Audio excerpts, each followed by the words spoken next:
That is writer E. Jean Carroll arriving at a courthouse today for the first day of her civil trial against ex-President Donald Trump. According to Carroll, it has been nearly 30 years since Donald Trump raped her in a department store dressing room. Trump denies that this ever happened. Carroll is suing Trump for defamation after he called her case a, quote, complete con job, said her accusation was a hoax and a lie. She's also making a legal claim of battery itself against Trump for the reported rape itself.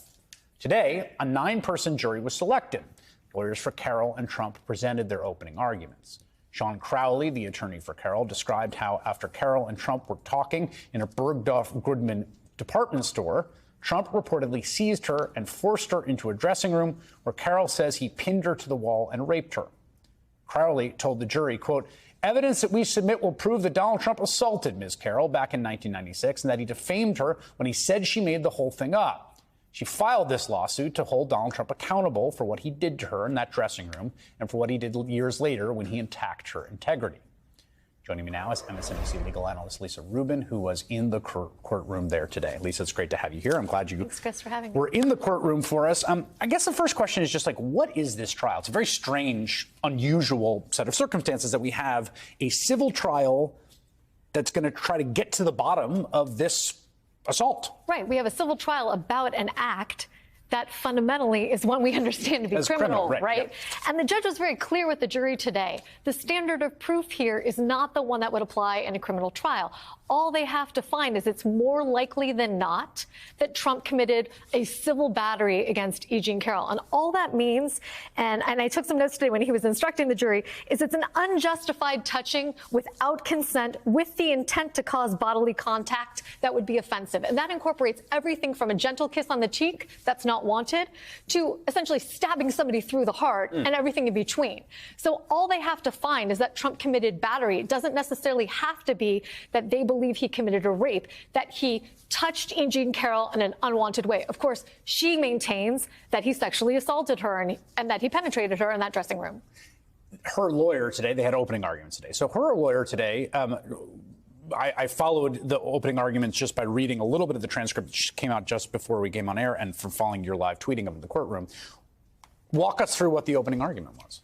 The opening argument was E. Jean Carroll experienced this brutal assault at Trump's hands. She thought it was going to be a silly, frothy cocktail party story, right? She encounters him outside Bergdorf Goodman after she comes off of work. He says, come inside with me and help me pick out a gift for a woman. They end up on the lingerie floor. He tosses a piece of lingerie at her, says, you try this on. And she throws it back at him and says, no, you try it on. And the next thing that she knows, she is walking into a dressing room thinking that they're still playfully bantering, right, when he closes the door, slams her up against a wall, kisses her, pulls down her tights, and sexually assaults her. And of course, she didn't talk about this, which happened in the mid-1990s, until 2019, when she wrote a book about the 21 most hideous men she encountered in her life.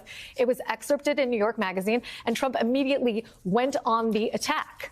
Now, obviously, when we were talking about evidence in this case, right, the sort of cliche of he said, she said refers to the fact that intimate violence and sexual assault often happens in the context in which only two people are present. Right. That is the case here. But there's some additional evidence that the lawyer talked about in the opening argument. And she actually said to the jury, looking them squarely in the eye, this is not a he said, she said case.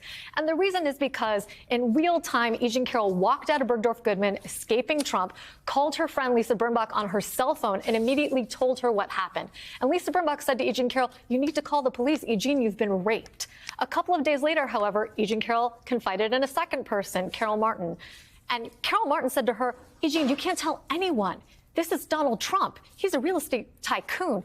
He'll destroy you. And that was the advice that E. Jean Carroll took until after the Me Too movement, she was motivated to share her story and come forward. Walk me through. Now, we should say we're expecting testimony from those women? We are. We're expecting testimony from both of those women, and we are also expecting testimony from E. Jean Carroll as early as tomorrow. Wow. The Trump lawyer, Tacopina, who people have probably seen on air here, what was the nature of his opening argument? The nature of his opening argument was, this is, in fact, a con job and a hoax. E. Jean Carroll made this up. She made this up with Lisa Birnbach and Carol Martin. They are three people who are motivated by three things: money, politics, and attention. And you will see, according to Joe Tacopina, their story fall apart because of inconsistencies between and among the three of them. We should say this happened in 1996, right? So we're already talking about something that's happened for a long time ago. The statute of limitations on the actual assault itself would have expired, but for a New York state law that sort of reopened them for pursuit of civil justice, right? Correct. This exchange is interesting. This is Tacopina basically trying to bring George Conway in sort of anti-Trumpism. He's saying before she met George Conway at this party, a very harsh opponent of Donald Trump, she'd not even thought of suing Donald Trump, but he convinced her to. He recommended, objection, Your Honor, sustained. The evidence will show you that after the conversation, Ms. Carroll went and hired Ms. Kaplan, Robbie Kaplan, who's the attorney here. Objection, Your Honor, sustained. The jury will disregard that. So the judge ruled that out of order, but it's clear what they're trying to do here. Yeah, they're trying to show that this was politically motivated from the get-go, right? But for George Conway and E. Jean Carroll having an association together, this would never have resulted in a litigation. E. Jean Carroll would have been content to tell her story and, of course, was motivated by outside malignant political forces to help bring Donald Trump down.